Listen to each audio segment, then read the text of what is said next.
I'm writing this scene, I'm crying. I'm actually crying. Hollywood sells collaboration as harmony, but the truth is far less polite.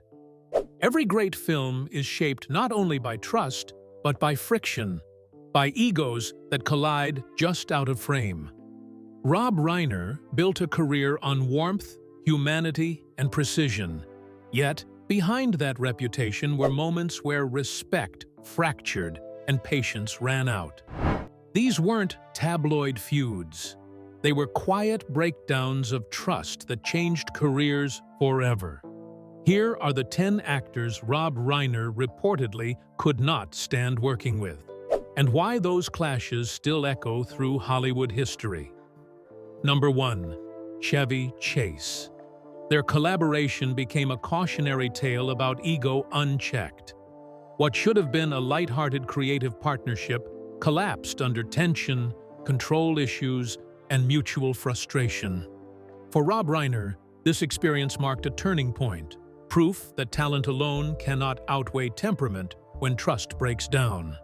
The project was North, a satirical film built on precision, timing, and tonal balance. Reiner approached it with his usual focus on rhythm and ensemble harmony. But the set reportedly grew strained early on. Chase arrived with a reputation that preceded him, and instead of softening, the atmosphere tightened.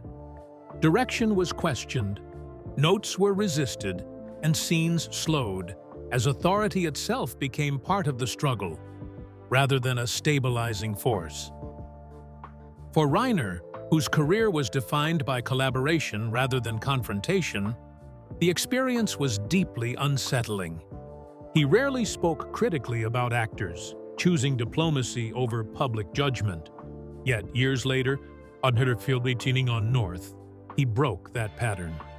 Reiner said Chase was one of the most difficult people I've ever worked with, adding that the experience was painful and not something I would ever choose to repeat. The weight of that statement came from its restraint, not its volume. 10-minute break. My back is killing me. The last thing I need is to listen. The film struggled, but its real impact lived off-screen. Reiner left with firmer boundaries and a clearer understanding of creative trust. Some collaborations don't build legacies, they draw lines that last. Number 2. Bill Murray. This was not a feud, but a philosophical divide. Reiner valued structure and emotional clarity, while Murray thrived in chaos and improvisation. The distance between them spoke volumes. Sometimes, the strongest conflicts are the ones avoided entirely, leaving only an unspoken understanding that collaboration would fail. Rob Reiner built his films around intention. Performances were shaped through rhythm, rehearsal, and emotional alignment. Bill Murray, by contrast, became legendary by rejecting predictability. His most memorable moments often came from instinct, from impulses that resisted marks, pages, and even traditional direction. In theory, their talents might have complemented each other. In practice, they represented opposite creative instincts. Murray was known for reshaping scenes through behavior alone, sometimes arriving with little interest in structure, beyond the moment. For Reiner, whose sets depended on cohesion and trust, that unpredictability threatened the spine of a film. Rather than force a clash, Reiner chose distance.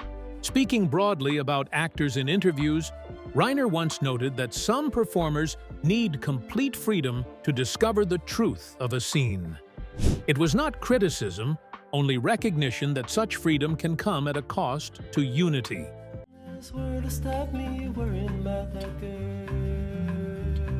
No argument ever surfaced. No collaboration ever collapsed. Instead, two creative forces quietly avoided one another.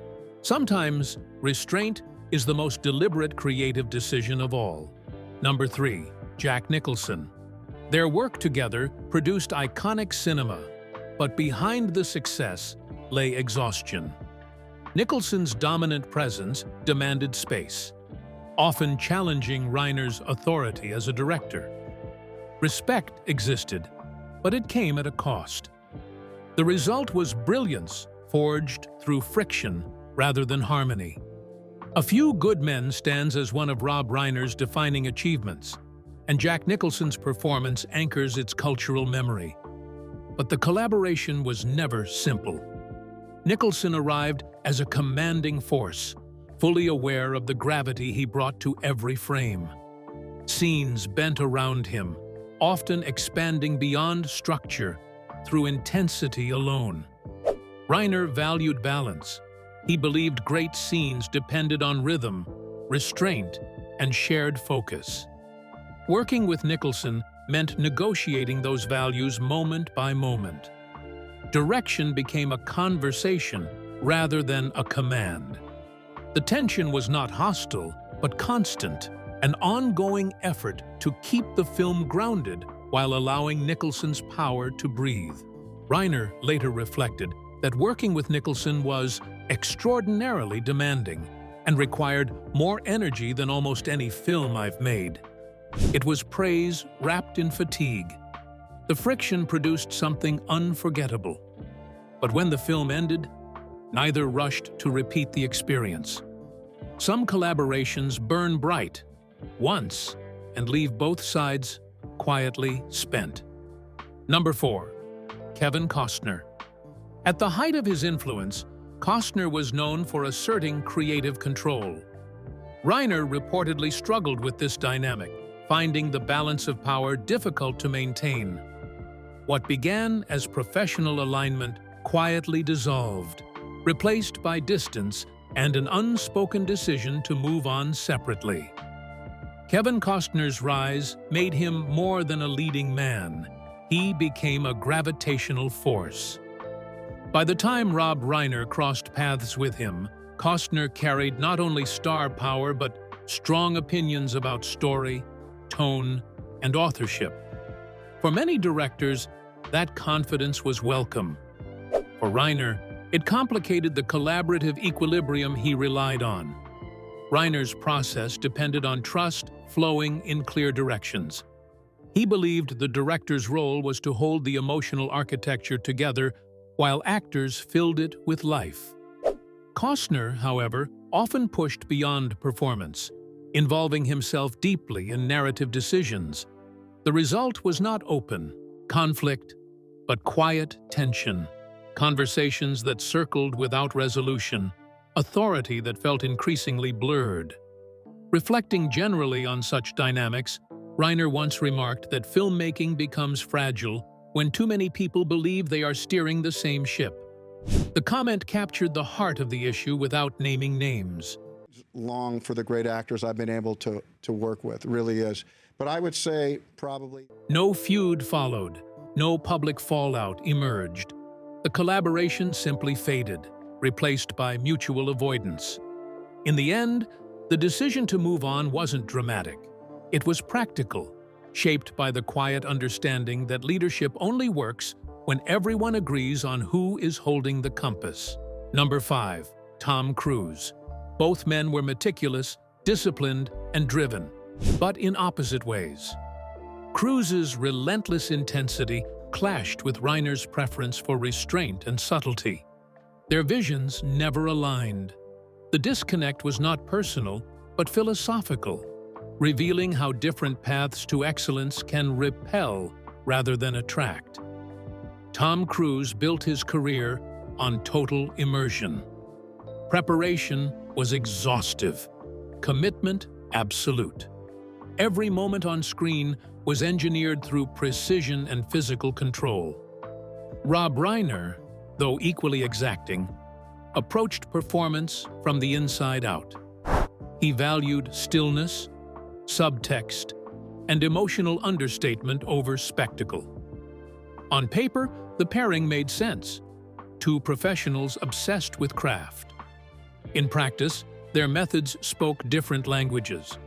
Cruise's energy pushed scenes forward relentlessly, while Reiner often sought pauses, silences, and restraint. What Cruise saw as momentum, Reiner saw as imbalance. Neither was wrong, but neither could bend far enough to meet the other. Reiner later alluded to this kind of mismatch when he observed that some actors attack a role head-on while others let it breathe. It was a neutral observation, but revealing.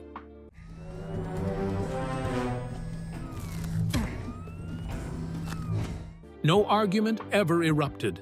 No collaboration ever formed. The divide existed before the camera rolled. The absence made the point clearly. Excellence does not always converge, and even mutual respect cannot bridge philosophies that move in opposite directions. Number 6. Sean Penn. Penn's emotional volatility contrasted sharply with Reiner's controlled, actor-centered approach. The tension stemmed from boundaries, how far performance should push before it disrupts rhythm. Their interaction highlighted a deeper question about freedom versus structure in storytelling, one neither was willing to compromise. Sean Penn built his reputation on intensity.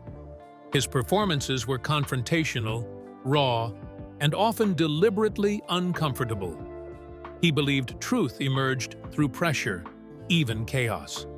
Rob Reiner, by contrast, believed truth was revealed through balance, through scenes that breathed, held shape, and served the story rather than the moment. When those philosophies brushed against each other, the friction was immediate. Reiner valued actors who explored within a defined emotional architecture. Penn often tested that architecture, pushing scenes beyond their intended limits. What Penn viewed as commitment, Reiner sometimes experienced as disruption. The tension was not loud or public, but it was constant, a subtle tug-of-war over control, pacing, and trust. Reiner later reflected on this type of dynamic by saying that great performances can falter when intensity overtakes intention. The line captured the heart of the divide without assigning blame. The world's controlled by a computer and 7 women. One has brown hair, one has blonde hair, blue hair, black hair, green hair. No lasting partnership followed. Each continued down separate paths, guided by principles neither wished to dilute. The distance remained, not from hostility, but from incompatible definitions of truth. Number 7. Gene Hackman. Hackman's old-school resistance to direction reportedly unsettled Reiner, who valued collaboration over confrontation. The experience was quiet but firm, leaving an impression that lingered. It wasn't about disrespect. It was about incompatibility between two strong philosophies shaped by very different eras of filmmaking. Gene Hackman came from a generation where directors were endured, not embraced. He trusted instinct over instruction and often resisted detailed guidance once he believed a scene belonged to him. For Rob Reiner, whose sets were built on dialogue and mutual calibration, that resistance created an uneasy dynamic. Reiner believed direction was not control, but conversation. Hackman, seasoned and self-assured, often saw it as unnecessary interference. The tension never escalated into conflict, but it never dissolved either. Scenes moved forward, performances landed. Yet, something essential, shared alignment, remained elusive. Reiner later summarized his discomfort with similar situations by noting that filmmaking breaks down when listening stops on either side of the camera. It was an observation shaped by experience rather than resentment. Told me that he had an idea for a film that he'd like me to be in. And The collaboration ended without drama, but not without clarity. Great professionalism can complete a film, yet still leave both sides certain they would never repeat the journey. Number 8. Dustin Hoffman. Hoffman's obsessive commitment to process often tested those around him. For Reiner, the method became draining rather than illuminating. While the results could be powerful, the journey raised questions about sustainability. Great art emerged, but not without personal and creative fatigue. Dustin Hoffman was famous for disappearing into his roles, often blurring the line between preparation and endurance. He believed discomfort sharpened truth, that pushing himself, and sometimes others, was part of reaching something authentic. For Rob Reiner, that philosophy came with limits. He valued intensity, but only when it served the rhythm of the film rather than overwhelming it. On set, Hoffman's process could slow momentum. Scenes were revisited endlessly, emotional beats dissected until spontaneity gave way to strain. Reiner respected the commitment, yet found the atmosphere increasingly heavy. His directing style thrived on clarity and flow, not exhaustion. What Hoffman viewed as dedication, Reiner sometimes experienced as erosion of energy, of trust, of creative balance. Reflecting on such experiences, Reiner once observed that filmmaking can suffer when the process becomes more important than the story being told. It was a careful distinction, not a dismissal. You're psychotic. No, I'm not. I'm employed. I got the whole world. Don't. I'm not gonna make fun of you. The work endured, but the collaboration did not continue. The result was a reminder that even extraordinary performances carry a cost, and not every director is willing to pay it twice. Number 9. Al Pacino. Pacino's theatrical intensity pushed against Reiner's grounded realism. Their instincts pulled scenes in opposite directions, creating tension rooted in style rather than ego. Mutual admiration remained, but compatibility did not. Sometimes, two masters simply tell stories in languages that refuse translation. Al Pacino approached performance as heightened expression. His background in theater shaped a style built on projection, rhythm, and emotional peaks that filled a room. Rob Reiner, however, leaned toward understatement. He believed the camera amplified subtlety, that truth often lived in what remained unspoken.